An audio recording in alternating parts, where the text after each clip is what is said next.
இளைய தளபதி நம்ம விஜயோட படம் வந்து பார்த்திங்கன்னா கோட்டு. இதோட ட்ரெய்லர் வந்து பார்த்திங்கன்னா இன்றைக்கி விட்ருக்காங்க. ட்ரெய்லர் எப்படி இருக்குன்னு வந்து பார்த்திங்கன்னா கேவலமான சிஜி வருது. நம்ம தளபதிக்கு வந்து பார்த்திங்கன்னா சின்ன வயசு, அதாவது பையனோட கெட்டப் வந்து பார்த்திங்கன்னா செட்டே ஆகல. கேவலமாக இருக்குன்னு சொல்லிடலாம். நம்ம தளபதி கூட பரவாயில்ல, கெட்டப் ஒன்று போட்டிருக்காங்க, அது நல்லாவே இல்லை. ட்ரெய்லரை பொறுத்த வரைக்கும் எப்படி இருக்குன்னா, நம்மளுடைய தளபதி வந்து பார்த்திங்கன்னா சீக்ரெட் ஏஜெண்ட்டு வேலையில் இருக்கார். அவர் வந்து பார்த்திங்கன்னா பாம் வைக்கிறாங்க, குற்றவாளிகளை பிடிக்கிறாங்க.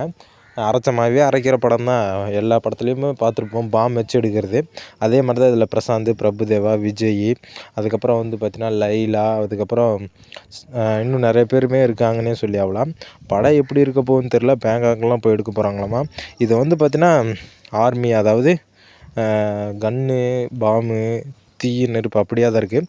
நம்ம தளபதி வந்து பார்த்திங்கன்னா சரக்கு அடிச்சிட்டு இருக்காரு. இது நியூஸ் ஆகும்னு நான் நினைக்கிறேன். அதுக்கப்புறம் வந்து பார்த்திங்கன்னா ஒரு ஃபைட் சீன் வருது வண்டியில் போய் சுடுற மாதிரி.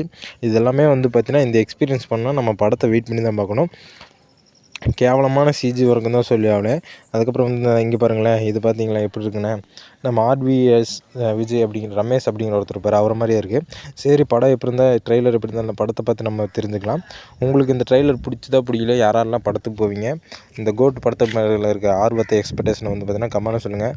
நம்ம சேனலை சப்ஸ்கிரைப் பண்ணுங்க. பாய் கேஸ், அடுத்த ஒரு நல்ல வீடியோ சந்திப்போம். பாய்.